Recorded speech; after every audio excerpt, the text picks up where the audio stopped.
Bienvenue dans ce cours sur les polymères à destination des étudiants en cycle d'ingénieur généraliste de l'ICAM. Dans cette première partie, nous allons explorer en profondeur la nature de ces matériaux, bien évidemment leurs caractéristiques et leur structure moléculaire. Dans ce chapitre, nous allons apprendre plusieurs concepts fondamentaux sur le polymère. Tout d'abord, nous verrons comment décrire une molécule de polymère en expliquant sa structure de chaîne et la manière dont elle est formée à partir d'unités de répétition. Nous apprendrons ensuite à identifier et dessiner ces unités de répétition pour différents polymères courants, par exemple le polyéthylène, le PVC, le PET, le polypropylène, etc. Nous aborderons aussi le calcul du masse molaire moyen et du degré de polymérisation, des notions clés pour caractériser de la matière plastique et surtout des polymères. Ensuite, nous explorons les différentes structures moléculaires des polymères ainsi que les concepts d'isomérie et de copolymérisation.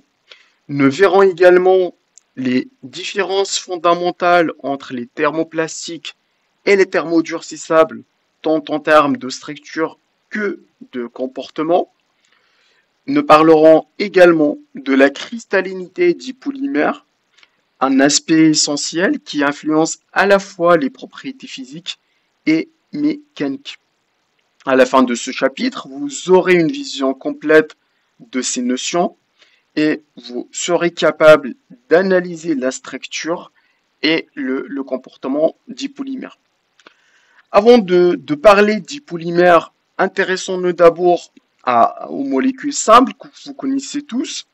Ici, nous avons plusieurs exemples de molécules de petite taille, composées de quelques atomes seulement. Par exemple, le monoxyde de carbone, le dioxyde de carbone, qui sont des molécules très courantes dans l'atmosphère. Nous avons également l'eau, qui est essentielle à la vie, alors que le méthane, c'est un gaz naturel présent dans l'environnement. Nous avons également des composés organiques comme l'acide acétique, l'acétone et l'éthanol qui sont utilisés dans de nombreuses applications chimiques et industrielles. Et finalement, nous avons une molécule simple de propylène qui est une molécule clé en chimie du polymère, la synthèse du polymère, et qui sert de base à de nombreux plastiques. Passons maintenant aux macromolécules. Contrairement aux molécules simples, les macromolécules sont constituées d'un très grand nombre d'atomes. Par exemple, les protéines, ils contiennent entre 1000 et 300 000 atomes et qui jouent un rôle essentiel et fondamental dans les organismes vivants. Nous avons aussi l'ADN qui porte l'information génétique et encore plus complexe avec un nombre d'atomes pouvant atteindre plusieurs milliards. En chimie des polymères, nous retrouverons des macromolécules synthétiques comme par exemple le PVC qui peut contenir entre 5000 et 15 000 atomes. On voit bien que ces structures sont de grande taille, ce qui confère aux macromolécules de propriétés uniques, notamment en termes de tout ce qui est solidité, en termes de flexibilité et bien évidemment en termes de résistance chimique. Comme on a dit, un polymère, en ce moment, c'est une macromolécule qui est composée de motifs répétitifs qu'on appelle des monomères. Autrement, on verra bien que finalement, il n'y a pas une grande différence entre les macromolécules et une molécule simple en termes d'écriture. Pour bien comprendre en fait cette notion, prenons une analogie simple.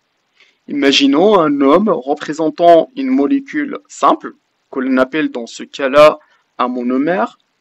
Si deux hommes se donnent la main, elles forment un dimère. Trois hommes, elles forment un trimère, et ainsi de suite. Lorsqu'un petit groupe de monomères est relié, on parle d'un oligomère.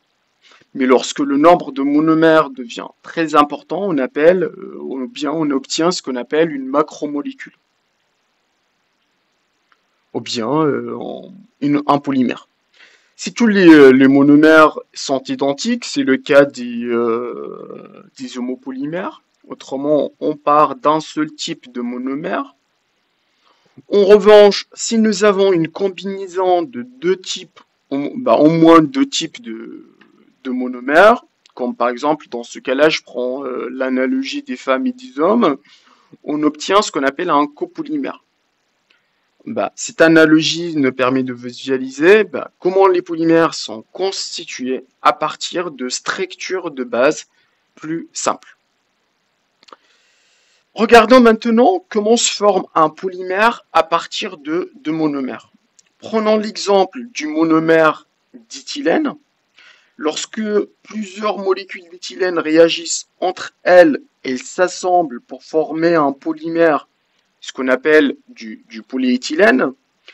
Sur cette illustration, nous voyons qu'il y a une structure chimique qui se répète, et du coup, c'est ce que j'appelle une unité de répétition, ou bien le motif de ce polymère.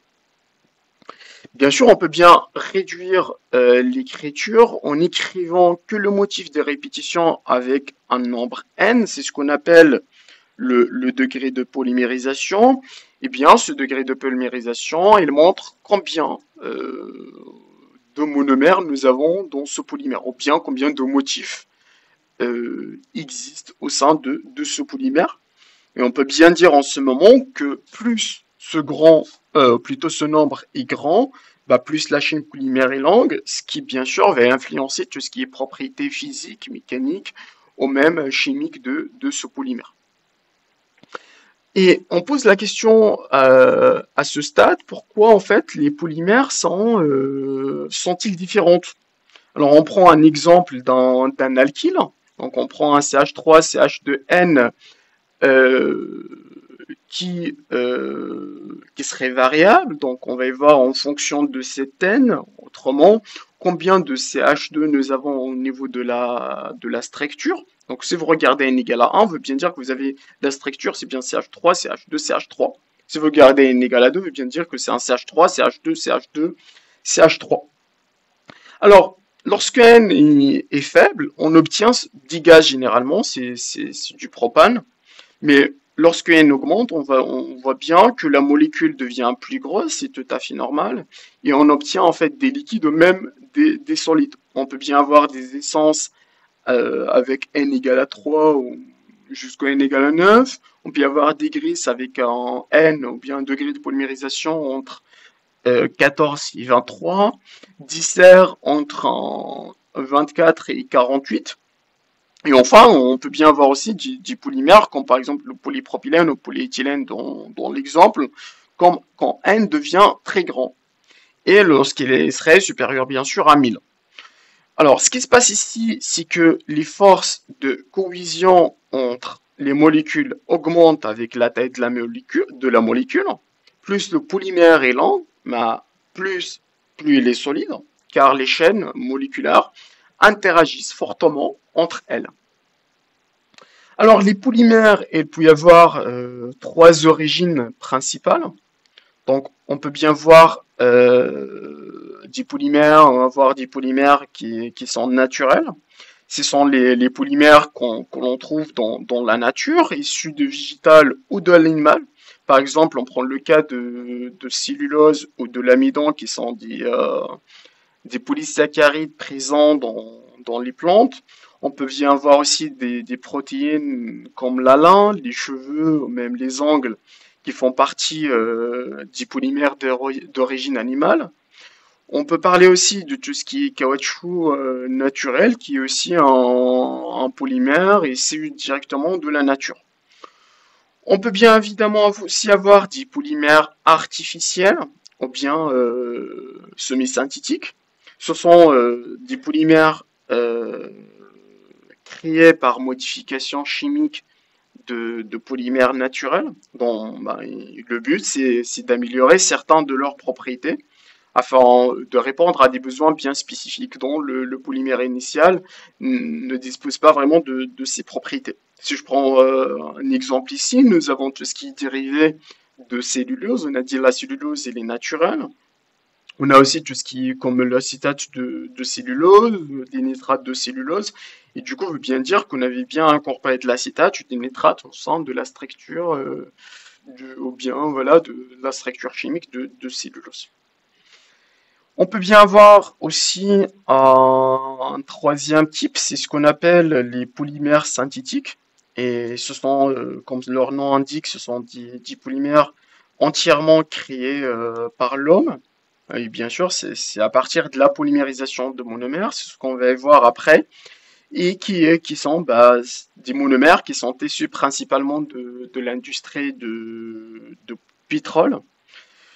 Et c'est ce qu'on appelle souvent du plastique. En notant qu'il y a une grande différence entre les plastiques et que ce soit les polymères bruts ou les polymères synthétiques, parce que finalement, hein, une plastique, c'est toute une formulation.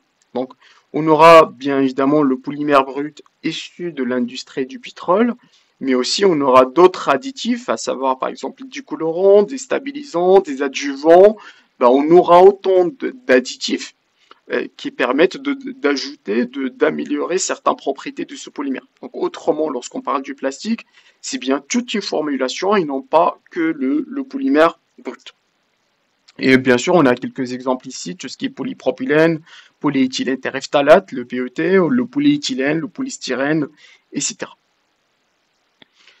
Alors, on pose la question aussi comment les polymères synthétiques, surtout c'est ce qui nous intéresse, sont issus des ressources naturelles. Principalement, on va s'intéresser au pétrole. Alors, je pense que la majorité connaissent déjà l'information.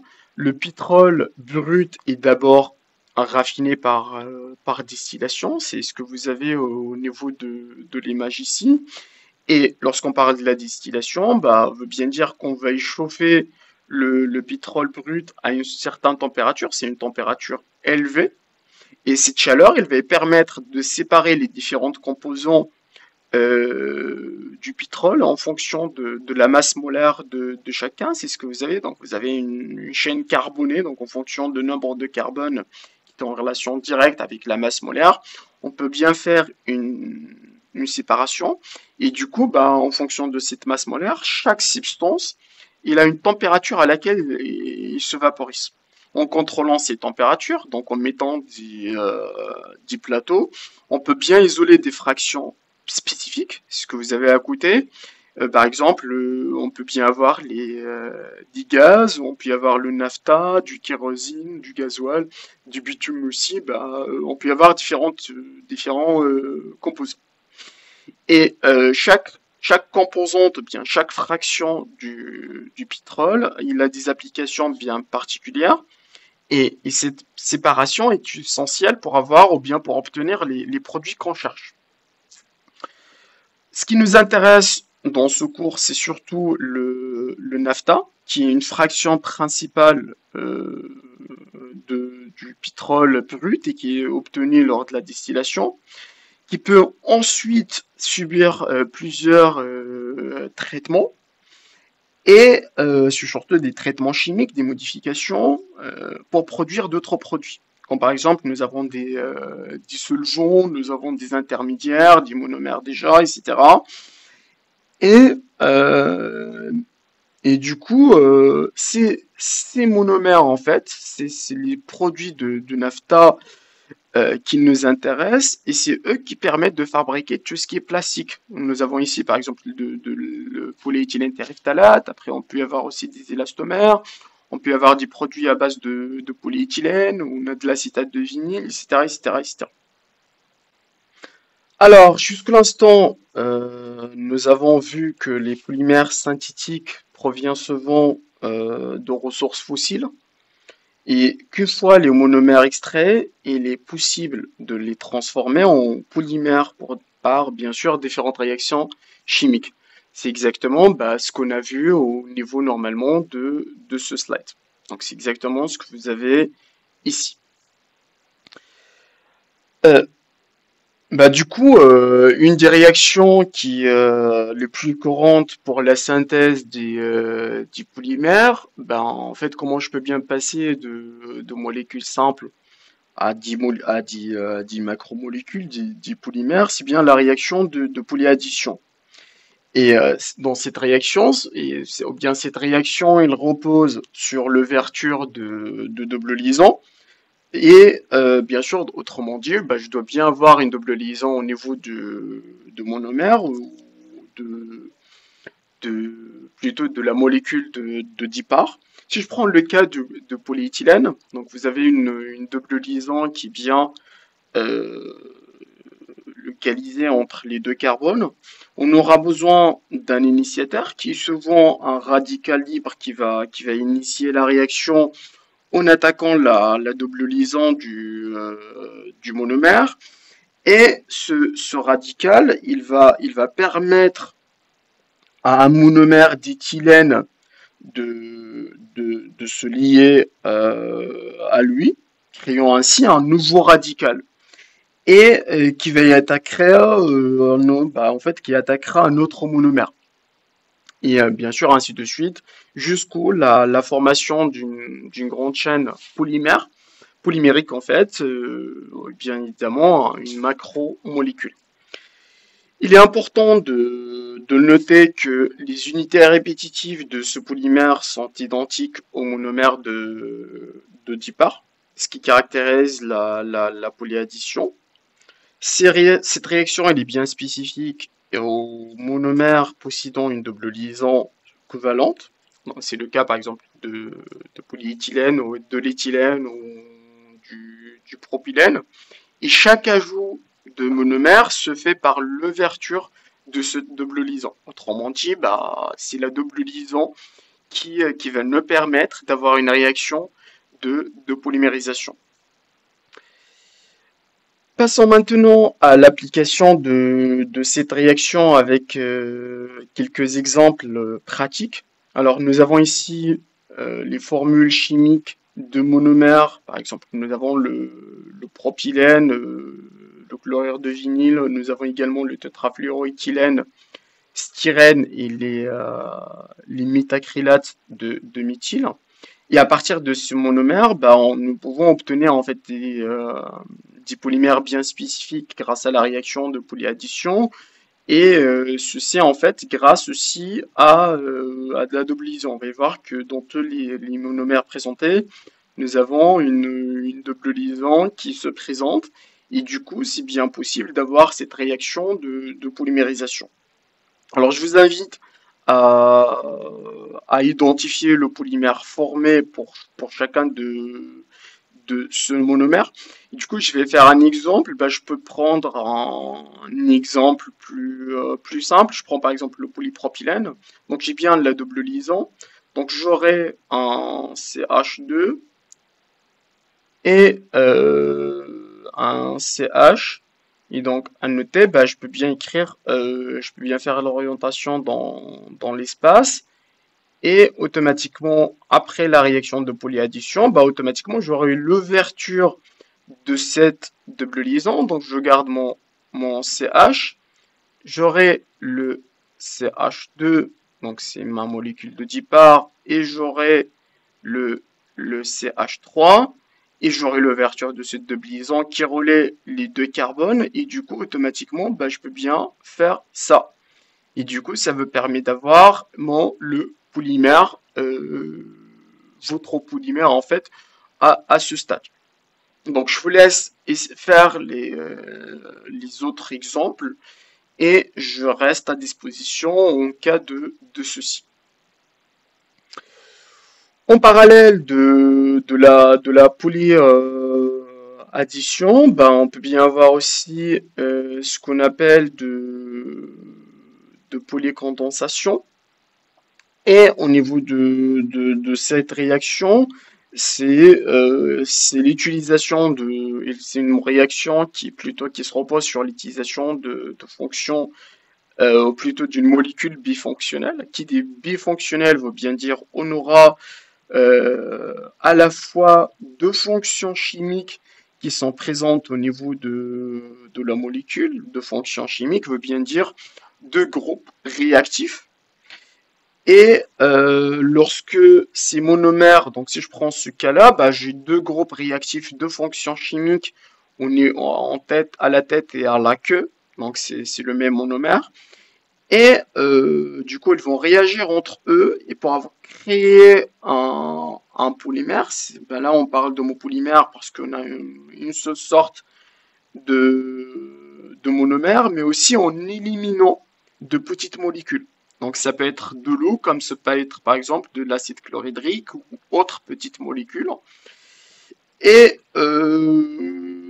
du coup, on peut bien avoir aussi tout ce qu'on appelle, on peut bien avoir aussi deux monomères qui sont bifonctionnels, mais chaque monomère, il a bien une seule sorte de fonction. Donc c'est le cas ici. Et du coup, ça me permet d'avoir presque le même polymère, mais dans ce cas-là, c'est un copolymère parce qu'il est issu de deux monomères plutôt différents. Et j'aurai également une petite molécule qui est éliminée. Autrement dit, bah, dans ce cas-là, je dois bien avoir des molécules qui sont bifonctionnelles, qui réagissent entre eux. J'aurai aussi l'élimination de petites molécules au niveau de la réaction. Et si je veux bien explorer ça, traduire ça au niveau chimique, donc on va voir ce qui arrive au niveau, par exemple, de la fabrication des polyamides ou le nylon. Bah, c'est le nom commercial le plus connu. Alors, au niveau de ça, bah, on va voir au niveau des acides aminés. Si on regarde cet acide aminé, bah, vous avez deux fonctions chimiques. Vous avez une fonction amine, c'est une H2, et vous avez une fonction chimique acide. Et c'est tout à fait possible de former des polymères en mettant, alors vous voyez ici que vous avez N monomères, autrement on va partir d'une série de monomères qui vont réagir entre eux, et du coup, bah, un groupe amine, ce groupe amine, il va réagir avec un autre monomère, c'est le monomère normalement contenant un groupe acide. Et lors de cette réaction, bah, on aura normalement un hydrogène. Donc on va perdre cet hydrogène de l'amine et le OH, en fait, le groupe hydroxyle de l'acide pour former, donc c'est ce que vous avez ici, donc vous avez le H2O, c'est la molécule qui se dégage. Et donc bien sûr, la chaîne elle va continuer à s'allonger à chaque étape. Et du coup, ben, on va créer de nouvelles liaisons amides entre les monomères. Autrement, si vous avez deux monomères de ce sens, si vous avez autrement, je vais essayer de l'expliquer d'une autre manière. Si je prends un autre atome plutôt qui a les mêmes fonctions chimiques, donc c'est un NH2 et un radical, vous avez un C, vous avez un OH et un O, donc c'est la double liaison. Donc vous aurez votre amine qui va y attaquer ce carbone et vous aurez la libération de cet hydrogène et de même de celui-là pour assurer la notion de stabilité chimique. Autrement, bah, on perd cet OH et vous perdez cet H. Donc, comme je l'ai dit, ça vous permet de former tout ce qui est molécule d'H2O. Alors ici, je vous donne quelques exemples de nylon spécifiques, sachant que alors le nylon 6 veut bien dire que la chaîne plutôt est composée de 6 carbones. Vous avez un, 2, 3, 4, 5, 6. Donc automatiquement, si je parle de 11, bah, veut bien dire que la chaîne est composée de 11 carbones. Et ce que je vous demande de faire, c'est d'écrire les réactions, en fait, la réaction, plutôt le polymère résultant de ce monomère en se basant sur le slide précédent. Et pour le nylon 11 et 12, bah, je vous encourage aussi à chercher la structure chimique à la fois de monomères et de polymères. Bah, en ce moment, vous avez bien les connaissances et les compétences nécessaires pour écrire ce genre de réaction.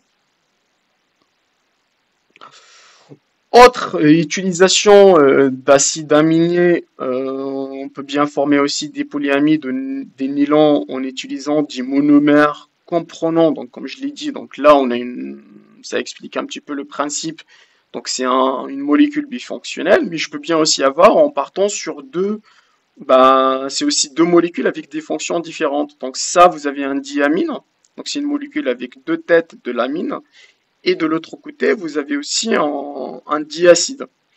Et dans ce cas-là, vous aurez une réaction entre les deux pour créer une fonction. C'est la fonction amide. C'est ce que vous avez à côté. Et du coup, bien évidemment, on aura toujours un produit secondaire, c'est de l'H2O. Et du coup, c'est une autre possibilité pour fabriquer du nylon et du coup, tout ce qui est polyamide en partant, du coup, en formant un copolymère dans ce cas-là, parce que vous avez deux monomères, deux structures, deux molécules simples différentes qui servent de base pour la fabrication. Je donne comme d'hab un exemple concret de cette réaction. Ici, on part d'un acide 1,6-hexaduique. Donc, vous savez, la structure veut bien dire que j'ai la fonction acide portée par le carbone 1 et par le carbone 6. Et à côté, vous avez aussi un diamine. Après, vous avez aussi les fonctions amines sont bien portées par le carbone 1 et 6. Et je peux bien avoir aussi noté que je peux bien avoir des fonctions qui sont portées par d'autres carbones. Il faut faire attention à ça. Et du coup, je vous invite aussi à trouver la structure chimique du nylon 6,6 qu'on utilise dans plusieurs applications au niveau industriel. Les polyesters aussi, on entend souvent du polyester qui sont également des produits de la réaction de polycondensation, mais surtout avec, vous avez vu la réaction d'estérification en terminale, c'est un petit peu le même principe. Pour avoir la réaction d'estérification, il fallait faire réagir de l'alcool avec de l'acide. Et dans ce cas-là, on aura en fait un diacide et un dialcool. Comme on a dit, pour avoir cette réaction de polycondensation, on est censé quand même avoir 10 molécules qui sont bifonctionnelles. Donc on peut bien voir la fonction acide et la fonction alcool au niveau des monomères de base. Et du coup, au niveau de cette réaction, ce qui va arriver, c'est qu'on aura un groupe alcool, normalement le groupe OH de l'acide, ou plutôt de l'alcool, qui va réagir avec un groupe carboxylique, et du coup on aura le OH qui va réagir avec la fonction acide pour former une liaison ester. Et bien évidemment, comme d'habitude, on aura l'élimination d'une molécule de H2O. Donc autrement dit, c'est une molécule secondaire qui se génère automatiquement. Un exemple bien précis, très connu ici, c'est le polyéthylène terephthalate que vous trouvez dans les bouteilles de plastique et qui est formé à partir de l'acide terephthalique et de l'éthylène glycol. Et bien sûr, comme d'habitude, je vous invite à appliquer cette réaction pour déterminer la structure chimique du polymère résultant et bien évidemment du PET.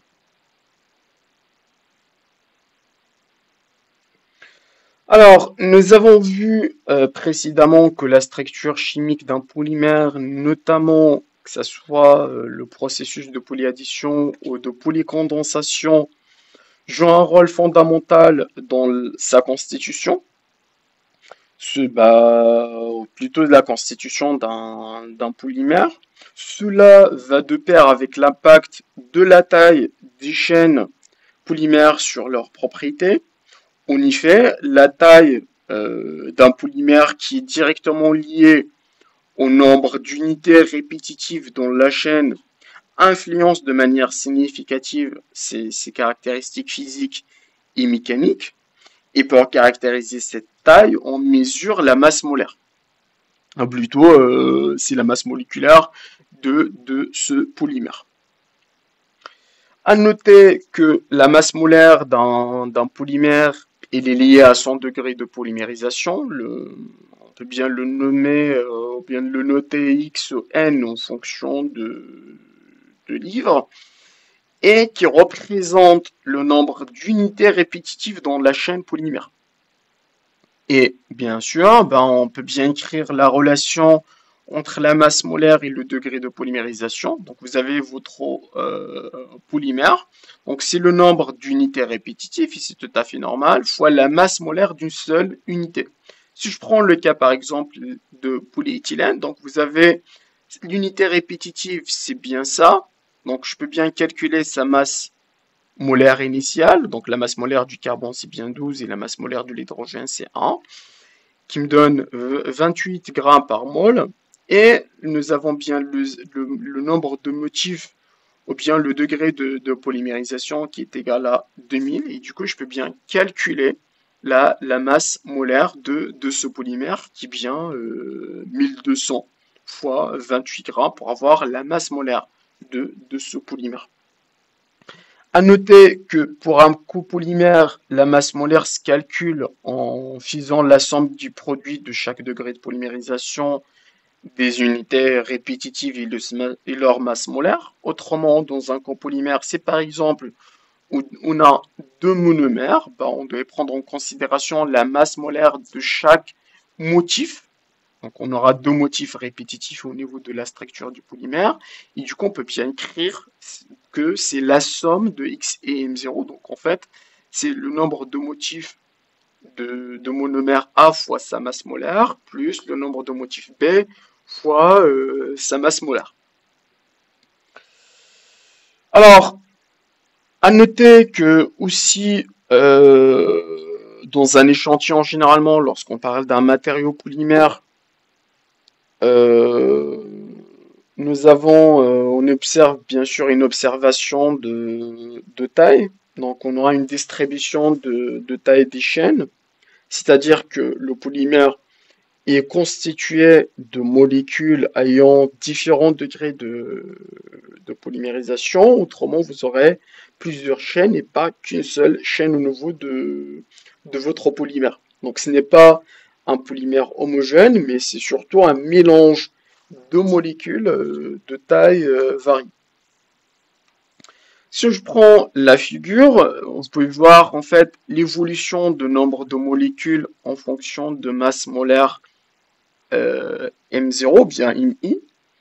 Autrement dit, en fait, ce que vous avez ici, c'est par exemple, si je prends ce point, je veux bien dire que vous avez à peu près 2500 molécules qui ont une masse molaire de 2000 grammes par mol. Donc c'est un petit peu la signification. Donc on est en train de tracer le nombre de molécules qui ont une masse en fonction de cette masse. Et on peut voir que ça nous donne une allure. Donc on aura une allure qui donne la distribution en fait de la taille des molécules. Et ce qui nous intéresse dans ce cas-là, c'est bien le Mn et le Mw. Autrement, le Mn, c'est bien la masse molaire moyenne en nombre, qui représente la moyenne de la masse pondérée par le nombre de chaînes de chaque longueur. Et il représente du coup la masse molaire moyenne d'une chaîne d'un échantillon, en prenant en compte la quantité relative bien sûr des différentes tailles de chaînes. Et du coup, ça se voit qu'on est bien au maxima de votre courbe.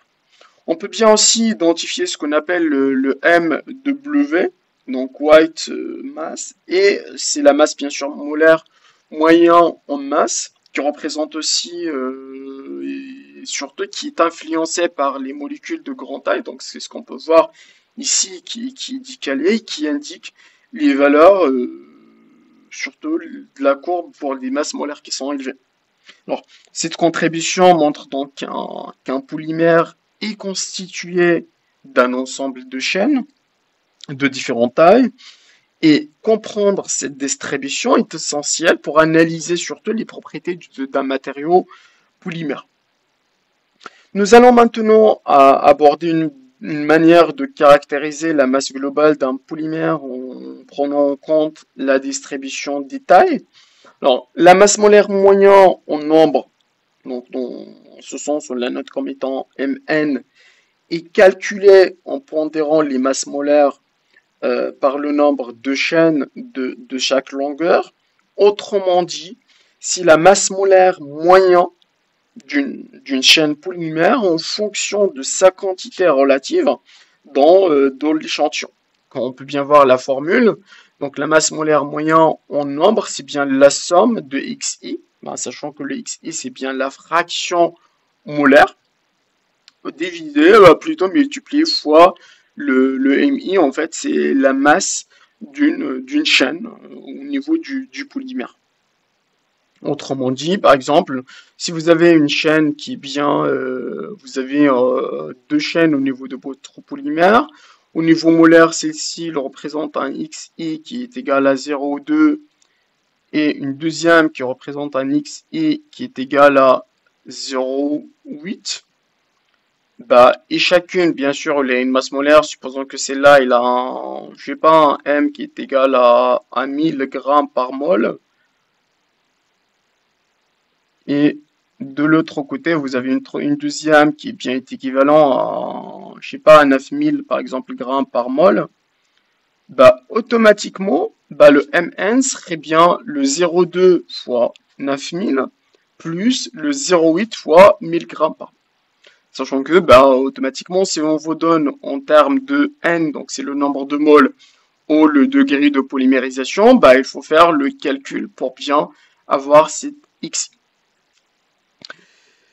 On peut bien aussi écrire cette formule, la formule en fait de cette manière. Donc on peut bien avoir aussi traduire en remplaçant le xi par mi.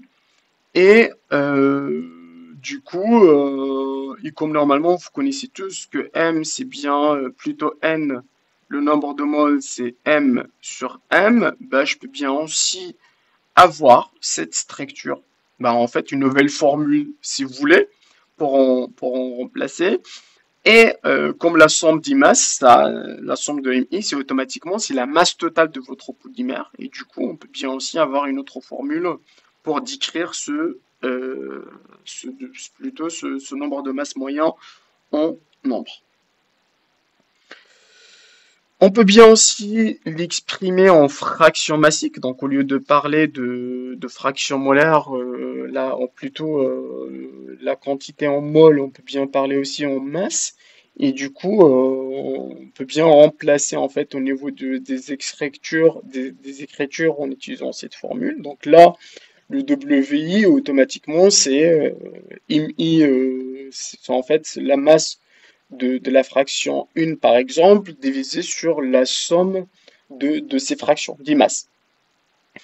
Et plutôt la masse totale de votre polymère, en utilisant toujours cette formule, bah, je peux bien avoir cette formule-là. Et du coup, en l'intégrant au niveau de la formule générale, bah, je peux bien avoir une nouvelle formule qui me permet aussi de d'écrire, en fait, de calculer la masse molaire moyenne en nombre de ce polymère. Voilà.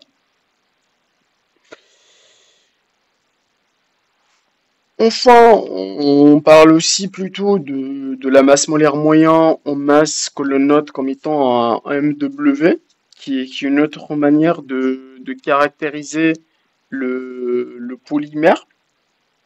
Et contrairement à Mn, qui est bien, comme on a dit, comme son nom indique, c'est bien en nombre, bah Mn, c'est bien, c'est le, plutôt, c'est la masse pondérée plutôt par la masse des chaînes de chaque longueur.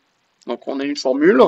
Donc autrement dit, au lieu de se calculer, de faire les calculs en nombre, bah on les fait en masse.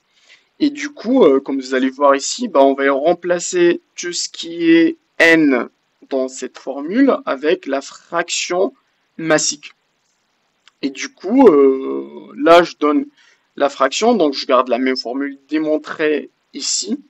Et ça me permet normalement d'avoir une autre formule, donc qui va me permettre, qui relie un petit peu, qui ressemble un petit peu à la formule de Mn, mais avec un carré de la masse. Donc on aura la masse molaire qui apparaît à la fois dans la formule.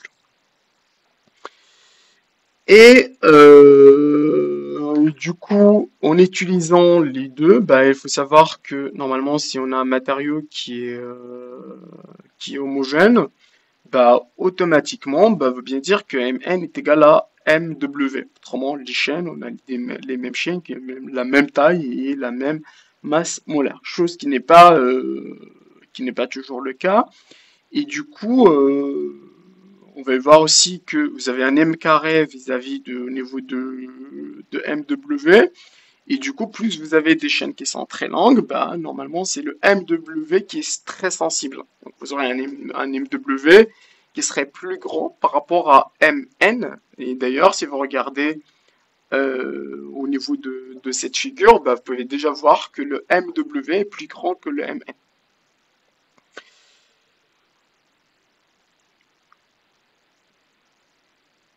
Et du coup, on peut bien aussi, comme je l'ai dit, on parle d'un matériau monodispersé, donc homogène, c'est son égout. Sinon, on peut bien calculer ce qu'on appelle l'indice de polydispersité en divisant le MW sur le MN. Et cet indice, il nous donne une idée de l'uniformité de taille de chaîne dans un échantillon.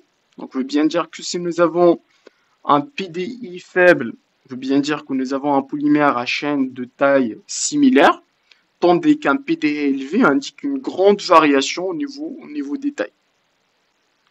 Maintenant, pour bien comprendre et classer les polymères, il est important de s'intéresser à leur nomenclature, c'est-à-dire la façon dont on les nomme. Et du coup, ben, on peut bien les nommer de ces différentes manières, à savoir par exemple des nomenclatures qui sont basées sur le processus de formation, autrement une nomenclature basée sur le nom du monomère de départ, par exemple l'éthylène, donc on parle de polypropylène, chlorure de vinyle, on parle de polyvinyle, polypropylène, c'est à base, en fait la molécule de base c'est le propylène. On peut bien avoir aussi des nomenclatures systématiques, donc qui suit certaines règles de nomenclature de chimie organique et qui suit aussi des normes, à savoir par exemple le poly a un chloroéthylène. Autrement dit, bah c'est un polymère. Donc c'est issu de l'éthylène, donc de carbone, et nous avons du chlore porté par le carbone. Donc c'est exactement ce que vous avez un petit peu au niveau de classe prépa et au niveau aussi du terminal. On peut bien aussi avoir des groupes, en fait, des nomenclatures basées sur le groupement fonctionnel. C'est le cas des polyamides et polyesters. Bah, ça veut bien dire que nous avons bien une fonction amide au niveau du polymère, ou bien nous avons une fonction ester au niveau de ce polymère. Enfin, il y a aussi les noms commerciaux qui sont souvent utilisés dans l'industrie. Sinon, sont donnés par les fabricants et ils sont souvent plus connus du grand public. Alors, on dit à quelqu'un du polyamide et sait pas de quoi on en parle, mais si on lui dit nylon, bah automatiquement, il le connaît facilement. On parle aussi du téflon, par exemple, qui est un nom commercial. Et si on prend le nom basé sur plutôt la nomenclature, c'est bien du tétrafluoroéthylène. Fois, c'est pas évident d'utiliser les noms systématiques, ou plutôt la nomenclature scientifique. Et du coup, l'entreprise qui a développé ce polymère lui a donné un nom plus simple. Alors, jusqu'à présent, les molécules de polymères ont été représentées d'une manière simple, comme étant des chaînes linéaires, sans vraiment tenir compte de la disposition, par exemple en zigzag, des atomes de l'épine dorsale. Si on prend par exemple la figure 1, bah, ce qu'il faut savoir, si on prend deux atomes ou bien trois atomes, donc ça c'est des atomes de carbone, bah, en fait il y a une angle entre les atomes qui vient de 109 degrés. Autrement, c'est pas vraiment des chaînes linéaires, mais c'est plutôt une molécule plutôt dans ce cas-là dans le plan, mais ça dépend aussi des atomes qu'on aura aussi à côté. Alors, un segment de chaîne rectiligne est obtenu, on peut le voir ici, lorsque les atomes successifs de la chaîne sont positionnés, comme par exemple dans la figure B. Cependant, la flexion et la torsion de la chaîne sont possibles lorsqu'il y a une rotation, par exemple, des atomes. Donc, on peut bien avoir des rotations au niveau des atomes de la chaîne. Et du coup, dans d'autres positions, et on peut bien avoir aussi une géométrie qui est dans l'espace, qui est totalement différente. Si tu on passe d'une géométrie sur le plan, donc le 2D, vers une géométrie peut-être qui serait en 3D, mais toujours en gardant cet angle au niveau des atomes de carbone.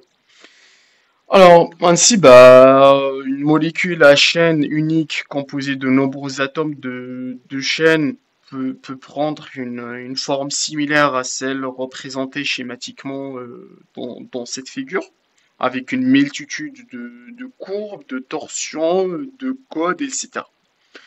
On peut bien voir aussi qu'il y aura une distance bout à bout, c'est ce qu'on appelle le R, donc c'est une distance bout à bout de la chaîne de polymère. Et cette distance, elle est beaucoup plus petite que la longueur totale de la chaîne. Autrement, si on compare la distance entre les deux têtes, c'est tout à fait normal, il est plus courte que la distance, en fait, ou bien la longueur de la chaîne du polymère. Alors, un polymère, en général, il est constitué d'un grand nombre de chaînes moléculaires, comme on a déjà vu. Donc, qui peut, en fait, chacune, il peut se plier, s'enrouler et se tordre. Et cela conduit à un important, plutôt un important enrelacement et un enchevêtrement des molécules des chaînes voisins. Donc c'est une situation similaire à celle qu'on observe dans un fil, par exemple, de pêche fortement au milieu. Il faut savoir que ces enrôlements aléatoires et ces enchevêtrements moléculaires sont responsables d'un certain nombre de caractéristiques importantes de polymères, par exemple tout ce qui est extension élastique, euh, tout ce qui est déformation, etc.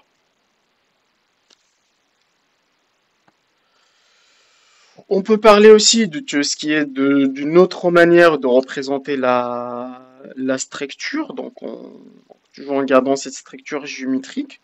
Et ce qu'il faut savoir aussi, que les caractéristiques physiques d'un polymère, elles dépendent de son poids, comme on l'a démontré, de sa forme, donc c'est la forme géométrique, mais aussi des différences dans la structure des chaînes moléculaires. On peut bien voir plutôt en utilisant des techniques modernes de synthèse aujourd'hui, on peut bien avoir un contrôle considérable sur des possibilités structurelles. Autrement, par exemple, avoir un polymère qui est un polypropylène linéaire, ce n'est pas la même chose que avoir un polymère ramifié.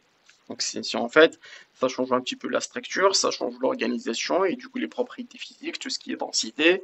Est-ce que si on touche une propriété intrinsèque du matériau, automatiquement, on va y toucher aussi les propriétés mécaniques de ce matériau.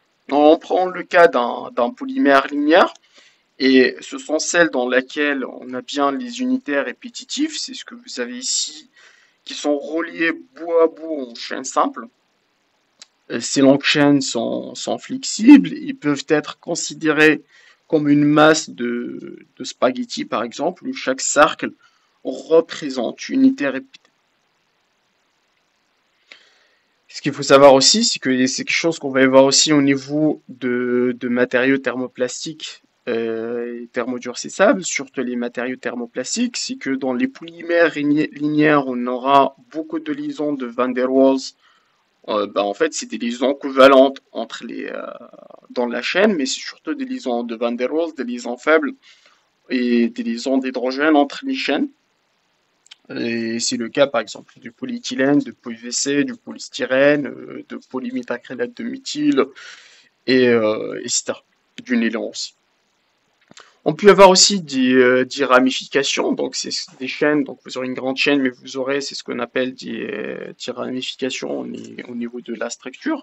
Et c'est tout à fait possible de synthétiser des polymères avec des branches, avec des ramifications, et qui sont reliées à la chaîne principale.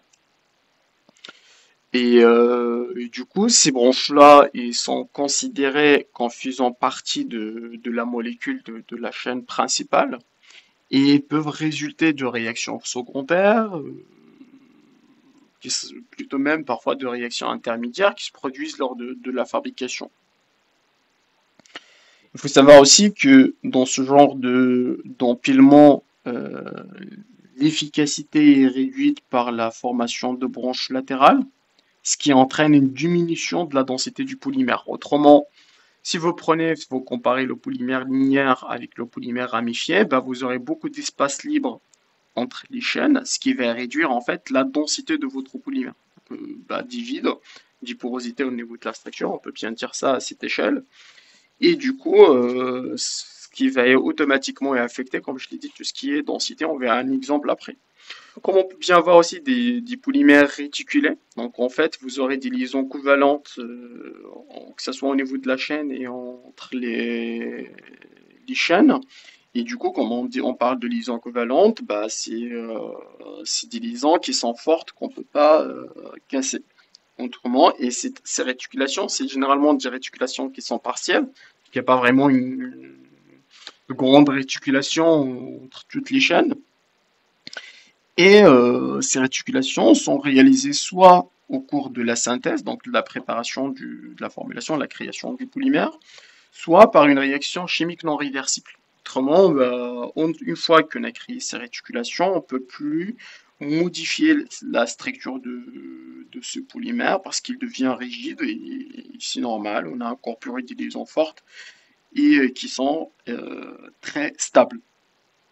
On peut bien aussi avoir, et qu'on va voir au niveau de la vulcanisation par exemple, que on peut faire cette réticulation en utilisant du molécule d'autres molécules.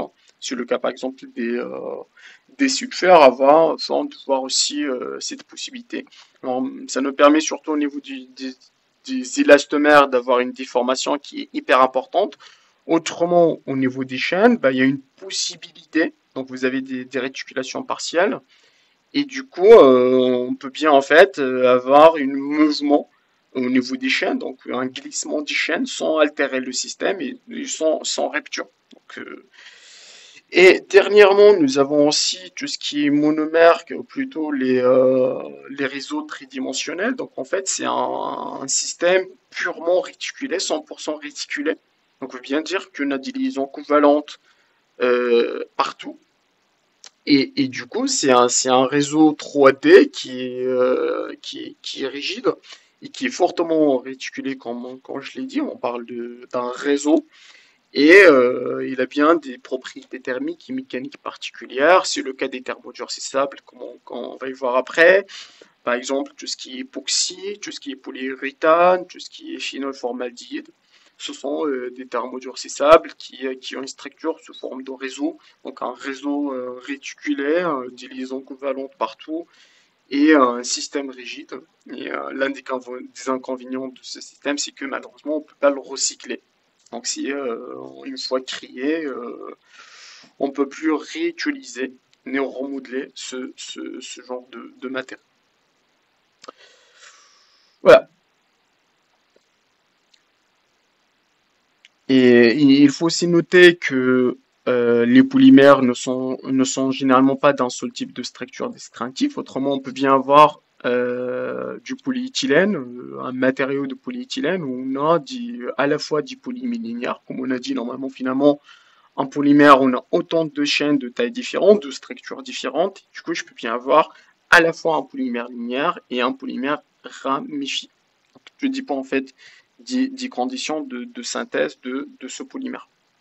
Si on prend un exemple de polyéthylène, bah, le polyéthylène haute densité et le polyéthylène faible de densité, on peut bien voir au niveau de la structure, comme on a dit, que la structure, c'est quelque chose qui affecte la densité du polymère. Donc plus de ramifications, automatiquement plus de vide, et du coup une densité très faible. C'est pour ça qu'on parle de polyéthylène à faible densité. Et de l'autre côté, vous avez une structure plutôt cristalline, bien organisée, donc moins de vide. Et du coup, on parle de polyéthylène à haute densité. Et ces différences en fait de la structure moléculaire, il a des conséquences directes sur les propriétés physiques du polymère. Alors le polyéthylène à basse densité, il est plus flexible, il est moins résistant, mais il présente une meilleure résistance à la rupture, se déformation.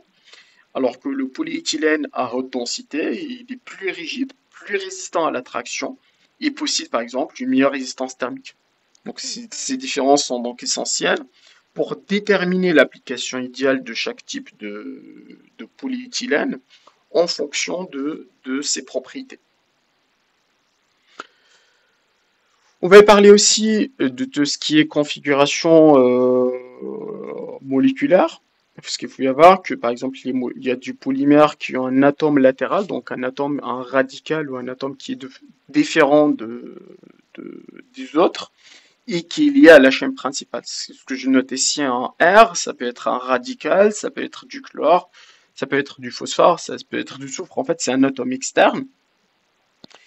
Et cet atome-là, il va y affecter à la fois la régularité et la symétrie de l'arrangement des groupes latéraux, ce qui va influencer aussi automatiquement les propriétés de votre matière. Donc si je prends cet exemple-là, vous avez le carbone dans le plan, et après vous avez que de l'hydrogène, et vous avez votre groupe latéral qui va changer toutes ses propriétés. Alors, je peux bien avoir de systèmes, de possibilités, si vous voulez. Je peux bien avoir ce que j'appelle un arrangement, ou bien la configuration tête-queue, sans complément, la configuration, ou plutôt cette configuration, il se produit lorsque les groupes R sont liés à des atomes de chaîne adjacents. Et du coup, on veut bien dire qu'au niveau de la structure, vous avez un radical carbone, donc au niveau de la même position. Et comme je peux bien avoir aussi des arrangements tête-tête. Autrement, vous avez les radicales, donc ça change un petit peu l'organisation des atomes. Comme je l'ai dit, en fait, c'est surtout quelque chose qui affecte ce qui est propriété optique de votre polymère. Donc ça change un petit peu l'interaction, par exemple l'hydrogène radical, c'est pas la même chose qu'une interaction radicale-radicale. Et du coup, ça a un effet direct sur les propriétés de votre polymère, et c'est quelque chose qu'il faut prendre aussi en considération lorsqu'on synthèse ou lorsqu'on caractérise un polymère, et c'est quelque chose qui nous intéresse aussi. On peut parler aussi des stéréoisomères. Et ces stéréoisomères, elles désignent la situation dans laquelle les atomes sont liés entre eux dans le même ordre, donc c'est-à-dire que mais différents dans leur disposition spatiale. Autrement, on va prendre tête-queue, donc on va garder cette structure, cet arrangement, mais surtout on aura un ordre qui est différent. Donc ça complète un petit peu ce qu'on a vu dans le slide précédent. Et du coup, on peut bien parler en fait, d'un matériau isotactique. C'est les atomes, en fait, les radicales sont. Alors, ce qui est juste pour vous expliquer, c'est que lorsque vous regardez des traits comme ça, ça veut bien dire que cet hydrogène, il est en arrière du carbone, dans le plan arrière, et lorsque vous regardez un trait rempli, ça veut bien dire qu'il est en avant. Et du coup, lorsque tous les radicaux, en fait, l'élément latéral, et ils sont tous de même côté, on parle d'un matériau qui est isotactique. Si en fait, une fois il est derrière, et une fois il est avant, une fois il est derrière, donc on aura cette série-là, on parle d'un matériau qui est syndéotactique. Donc on a un groupe, ou plutôt les latérales qui alternent d'un côté à l'autre de la chaîne. Et on peut bien avoir aussi des positions qui sont un positionnement qui est aléatoire. Donc, autrement, c'est statistique. Je peux bien avoir en avant comme je peux bien l'avoir en arrière. Et du coup, dans ce cas-là, on part de la tactique. On pose la question, mais quel est l'effet sur ça? On va y voir ça déjà. Et du coup, ce qu'il faut savoir, c'est que la conversion d'un stéréoisomère à un autre, Si je prends le cas des eutactiques, un eutactique n'est pas possible par une simple rotation. Donc on peut imaginer que je peux bien faire une rotation du système de la chaîne pour avoir une plutôt autour de la liaison pour avoir pour passer d'un stéréoisomère à un autre. Et autrement, pour passer d'un autre, il faut bien casser, rompre ces liaisons, faire la rotation appropriée, après reformer. Donc, et du coup, bah, il faut bien fournir les conditions de synthèse, déjà de remoulage nécessaires pour avoir une telle possibilité. Parce qu'il faut savoir aussi que, comme on a dit au niveau dans les slides précédents, c'est qu'un polymère spécifique il ne présente pas qu'une seule de ces configurations.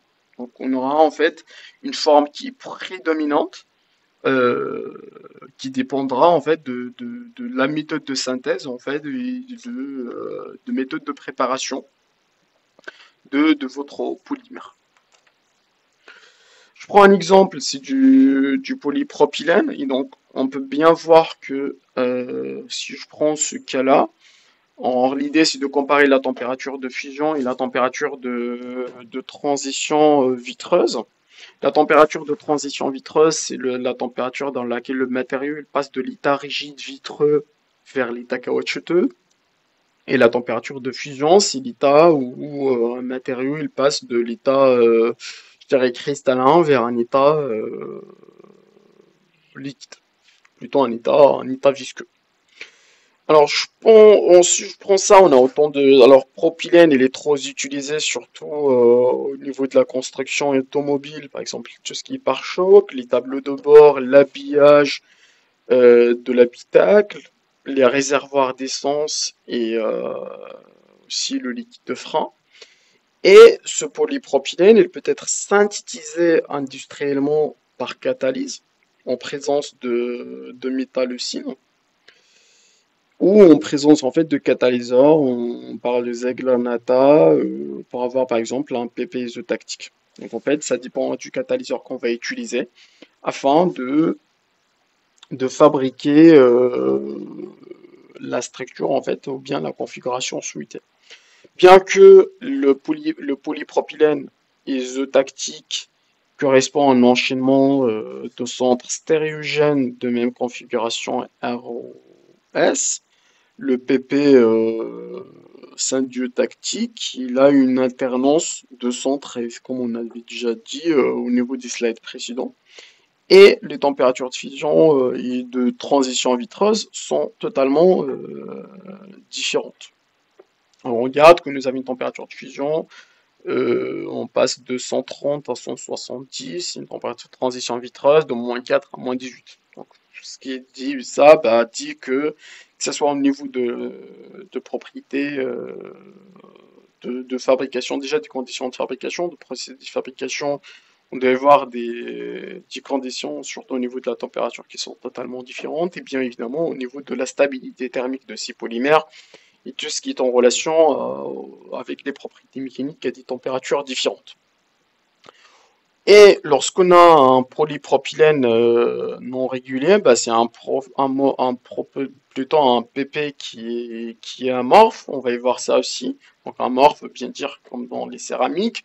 Bah, amorphe, il n'y a pas vraiment d'organisation au niveau de la structure. Et ce matériau-là, il est non régulier, hein, et il n'a pas d'intérêt au niveau industriel. D'autres configurations importantes de la chaîne ou isométrie géométriques sont possibles dans les unités répétées ayant une double liaison entre les atomes de carbone de la chaîne. Un groupe latéral, donc c'est comme un petit peu ce qu'on avait démontré. Donc on peut voir aussi qu'avoir cette structure est totalement différent d'avoir une telle structure. C'est presque la même composition chimique, la même formule brute, mais l'organisation, le positionnement des atomes est totalement différent. Et dans ce cas-là, on peut bien avoir en fait, on peut bien regarder les deux et on peut bien parler que ça soit de cis ou de trans. Donc, en fonction du groupe latéral, Donc le groupe latéral dans ce cas-là, c'est bien le CH3 et l'hydrogène. S'ils sont du même côté, on parle d'une configuration 6. S'ils sont de côté opposé, on parle d'une configuration trans.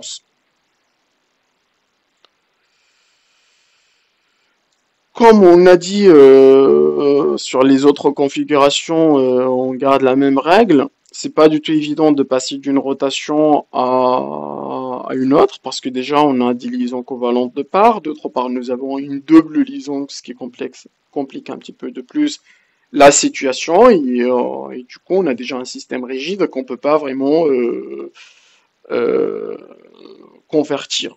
Donc on peut pas passer vraiment d'un système trans à 6. Donc il faut, comme on a dit pour les stéréoisomères, il faut rompre la liaison et après recréer un nouveau système avec des liaisons qui sont adéquates.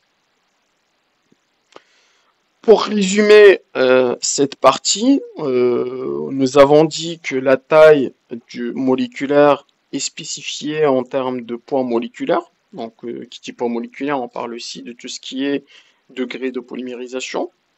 Et la forme moléculaire, elle est liée au degré de torsion, d'enroulement et de flexion de la chaîne. La structure moléculaire dépend de la manière dont les unités structurelles sont assemblées. Les structures linéaires ramifiées réticulées en réseau sont toutes possibles, en plus de plusieurs configurations isométriques. On parlait de l'isotactique, de synthétactique, atactique, on parle aussi de configuration cis-trans. Il convient également de noter que certains des éléments structurels ne s'excluent pas mutuellement et qu'il peut être nécessaire de spécifier la structure moléculaire en termes de plusieurs éléments. Par exemple, un polymère linéaire peut être également isotactique, par exemple. Après avoir vu la structure moléculaire, il est important de comprendre deux grandes catégories de polymères, à savoir les thermoplastiques et les thermodurcissables. Les thermoplastiques sont des polymères qui peuvent être fondus et remodelés à plusieurs reprises. Autrement, ils sont malléables lorsqu'ils sont chauffés, ce qui permet de les remouler selon la forme souhaitée. Par exemple, le polypropylène ou le polyéthylène que nous avons évoqué précédemment est un thermoplastique. En revanche, les thermodurcissables sont des polymères qui, une fois formés et durcis, autrement dit réticulés aussi, ne peuvent plus être refondus. Leur structure elle est réversible. Une fois qu'ils ont pris forme, il est impossible de les faire fondre à nouveau, même si on les chauffe. Et un exemple typique de thermodurcissable, c'est bien la résine époxyque, une résine qui est rigide. Donc ça, c'est une illustration rapide au niveau de la différence, au niveau de différence entre les deux polymères. Et on va aborder de plus les deux types de matériaux dans les travaux pratiques. Et pour mieux pour comprendre en fait cette distinction, prenons une analogie avec des matériaux courants. Imaginons du beurre et œufs. Si vous chauffez le beurre, il redevient une substance malléable que vous pouvez modeler à volonté. Une fois refroidi, il reprend sa forme solide, mais il est toujours possible de le chauffer et de le remodeler. C'est exactement ce qui se passe avec un thermoplastique. Il peut être chauffé et fondu plusieurs fois sans que sa structure chimique ne change. En revanche, si vous chauffez un œuf, il devient dur et une fois refroidi, il reste sous forme d'omelette, impossible à fondre ou à remodeler. C'est le comportement bien sûr des thermodurcissables et une fois durci, il ne peut plus être fondu ou transformé. On dit que c'est une réaction qui est irréversible. On pose la question pourquoi un tel comportement, quelle est la différence en fait entre les thermoplastiques et les thermodurcissables. Et ça, c'est surtout dû à la différence au niveau de la structure moléculaire des deux types de polymères. Si on prend le cas des thermoplastiques, ils ont des chaînes de polymères, donc ça se résume un petit peu ici, et qui sont reliées. Bah, vous avez des liaisons covalentes au niveau des chaînes, mais vous avez des liaisons faibles au niveau des chaînes. On dit que vous avez des interactions faibles entre les chaînes, et ces liaisons, généralement, c'est des chaînes de Van der Waals, plutôt des liaisons de Van der Waals, donc qui ne sont pas covalentes, ce qui permet aux chaînes de glisser les unes sur les autres lorsqu'elles sont chauffées. Et du coup, bah, on peut bien avoir un matériau qui est malléable, et ils ont aussi un faible poids moléculaire. Si on prend le cas d'un thermodurcissable, c'est ce que vous avez ici, donc vous avez des jugements, et les thermodurcissables, ils ont un réseau 3D tridimensionnel de chaînes de polymères fortement liées. Du coup, au lieu d'avoir des liaisons qui sont faibles, vous avez des liaisons covalentes entre les chaînes aussi. Donc, et du coup, vous aurez un matériau qui est un système qui est bloqué. Donc, les molécules ne peuvent pas se déplacer même si on chauffe, parce que vous avez des liaisons covalentes partout. Donc, c'est un réseau permanent, ce qui va empêcher le matériau de fondre ou de se remodeler. Et en plus, bah, vous avez le poids moléculaire des thermodurcissables qui est généralement beaucoup élevé, ce qui contribue à la rigidité et à la stabilité thermique de ces systèmes. Une autre classe de matériaux polymères, c'est bien les élastomères, qui sont souvent considérés comme des thermodurcissables en raison de leur structure réticulée. À noter que les élastomères sont partiellement réticulés. C'est pas 100% réticulé comme les thermodurcissables, et ils possèdent une propriété unique. Bah, elles peuvent se déformer de manière élastique, en fait. C'est les caoutchoucs que vous connaissez. Autrement, bah, ils peuvent bien changer de forme sous l'effet d'une contrainte. Ça peut être une contrainte mécanique, comme ça peut être autre chose. Mais une fois la contrainte supprimée, ils retrouvent leur forme initiale sans changement permanent. Alors, on a des élastomères, des matériaux caoutchouteux qui peuvent se déformer jusqu'à 100%, et du coup une déformation à la rupture qui dépasse les 100%, ce qui les rend particulièrement utiles, que ce soit pour des applications, surtout pour les applications nécessitant une grande flexibilité et élasticité, comme par exemple les pneus ou les joints d'étanchéité. À noter également que leur température de transition vitreuse, à nouveau la température de transition vitreuse, la température de passage de l'état, ou plutôt le matériau passe de l'état rigide vitreux vers l'état caoutchouteux, et est toujours inférieur à la température ambiante. Du coup, à température ambiante, ils sont déjà dans l'état caoutchouteux, et ce qui signifie qu'ils sont plus mobiles, bah, veut bien dire, donc on est dans l'état caoutchouteux, veut bien dire que ces molécules sont très mobiles, ils sont flexibles au mouvement, à température ambiante, ce qui leur permet de s'étirer de manière élastique et de revenir à leur forme initiale après déformation. Autrement, si on était à une température inférieure à la température de transition vitreuse, ben vous aurez un matériau qui est rigide et du coup qui aura une déformation qui est limitée. Ce qu'il faut savoir aussi, que la formation des élastomères, il passe par un processus ce qu'on appelle de la volcanisation. Donc tout un procédé de fabrication. Et lors de la réaction de volcanisation, ça permet de transférer des polymères linéaires ou légèrement ramifiés, comme on a vu, comme le caoutchouc par exemple, ou synthétique, en un réseau réticulé de chaînes de polymères. Donc c'est un réseau qui est formé par liaisons covalentes entre les chaînes, ce qui rend le matériau élastique, et bien sûr tout en augmentant sa résistance mécanique et la stabilité thermique du système. Donc on peut regarder ici un exemple. Bah, vous avez normalement du caoutchouc naturel, on ajoute du soufre, et en chauffant, je peux bien créer des liaisons covalentes soufrées. Donc c'est de la réticulation entre les chaînes. Et ces liaisons covalentes, c'est elles, bah en fait, c'est ces liaisons ajoutées, c'est elles qui permettent d'avoir un système partiellement réticulé. Donc c'est le cas en fait, ce qu'on a déjà montré ici, bah du coup c'est un polymère partiellement réticulé, et du coup avoir une certaine mobilité de chaîne. Et bien sûr, si possible, de se déformer élastiquement ce matériau. Alors pour résumer, on peut bien dire, pour faire un récapitulatif en liant tout ce qui est classe de matériaux polymères avec la structure, on peut bien dire que les thermoplastiques sont des polymères qui peuvent être fondus et remodelés plusieurs fois. Leur structure est que ça soit linéaire ou ramifiée, ce qui permet une flexibilité, une malléabilité répétée.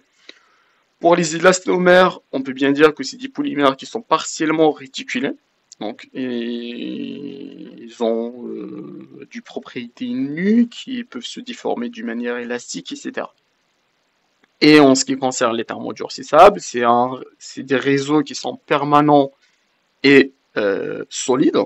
Donc, c'est un réseau tridimensionnel qui sont fortement réticulés. Et ces polymères, ils ne peuvent pas être fondus en modelé une fois durcis. Autrement, on ne peut pas les recycler. Et comme je l'ai dit, on va aborder cette notion de plus lors des travaux pratiques de ce module. On va y passer à un autre type de polymère en fait. On avait dû vu au niveau des slides, des premiers slides, qu'on peut bien avoir des homopolymères comme des copolymères. Donc un copolymère, comme vous le connaissez en ce moment, il est issu de moins de polymères, il est issu de moins de monomères différents. Donc, du coup, ce qui lui donne des propriétés qui sont totalement spécifiques.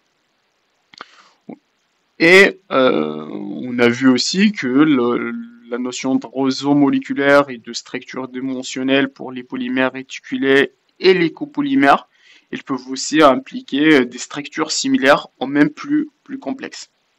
Ce qui nous intéresse, on va pas être trop aller loin dans cette partie, mais ce qui nous intéresse, c'est un petit peu la structure des types de copolymères. Donc on peut bien parler de copolymères aléatoires dont les monomères sont disposés de manière aléatoire ou plutôt statistique le long de la chaîne du polymère.